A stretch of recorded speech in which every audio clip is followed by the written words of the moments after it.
Josh, around the fair, you had to claw yourself back up in front. Oh yeah, you know, we had a long way to go starting 11th. Gonna have to do the same thing tomorrow, so hopefully my awesome R6 can pull me through. You know, I just gotta give a shout out to my Greaves Yamaha crew. They worked really hard all weekend. My Dunlop tires were phenomenal like always. Gotta thank Shift Leathers, Bell Helmets, Red Bull, Speedy Boots. You keep in contact with people while you're away? Well, I use my iPhone 4.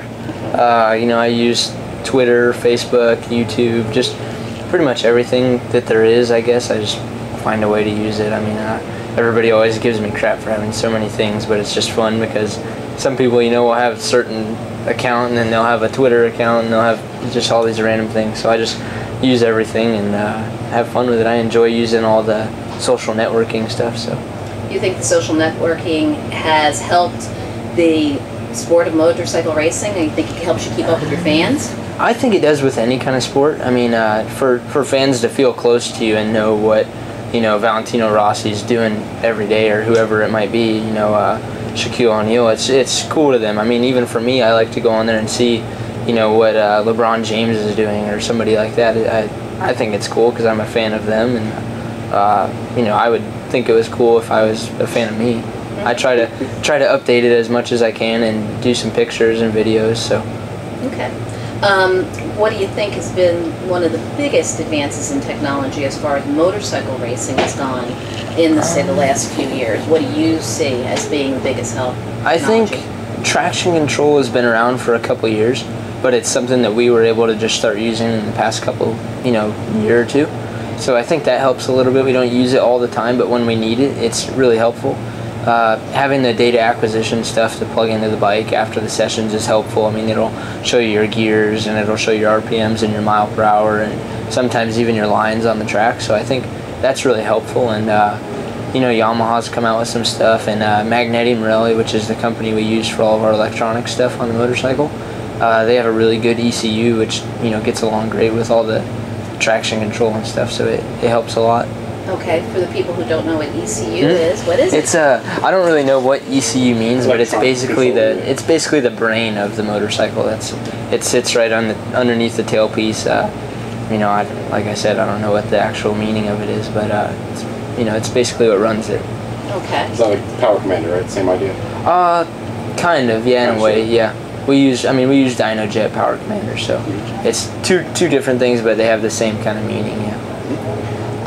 Do you think that the fact that you now all use the same tires and the bikes, of course, are specified, you have to have certain specifications for whatever class that you're in the 600 class. Mm-hmm. Do you think that that means that it's more about the rider, or is it still more about the motorcycle? Which is it? It's always going to have a lot to do with the rider and motorcycle, but it also, I mean, it's brought the, you know, you got to be a smart rider. You can't just go out and go gung-ho the whole race, otherwise you're not going to have any tire left. And it's really, you know, it's smartened me up a lot as far as riding goes. I've matured a lot, and you know, the racing is really, really close, and the riders definitely, whoever has the talent is up in the front. But it's mainly about being consistent and being able to do 21 laps at the hardest pace that you can. So tires definitely come into play a lot, but I mean, it's just like, you know, a lot of the world championships now are starting to do that, and I think it's the way to go just because it brings racing closer. The fans love it. I like it. I mean, you see a lot of rubbing and really close finishes. So you've had some. Yeah. Over the last, yeah, you really have. The fact that the fans are, it doesn't look like there's a lot of people here. Mm-hmm. Again, having social networking and having Twitter and having Facebook, I think in some ways that might actually hurt a little bit. They're less likely to come out. It could, because I mean, nowadays, like you're talking about the electronics with, you know, DVRs and, you know, live webcasting from this company called Moto Connect.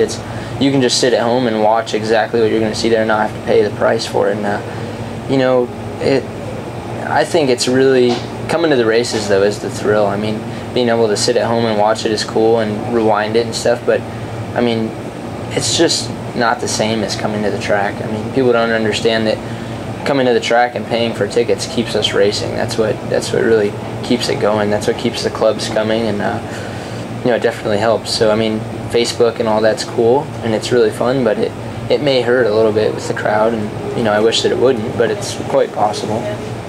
Have you had any major injuries since you've been riding? No, not too many. I mean, I broke my scaphoid in my wrist, or scaphoid. I'm not sure how you pronounce it, but it's like the major blood flow into your wrist, and so that was the biggest thing. It was kind of scary, but no big injuries. Was there any special technology that was used to heal you? No surgery. Nothing like that. Luckily, after a couple months, it healed by itself, and it still hurts, now, but it's just what you got to live with, I guess, when you're riding. So. After watching Valentino Rossi come back the way he did come back, and now Randy DePunier is back, I understand he broke both bones in his leg too. Do you think that there should be a hyperbaric chamber?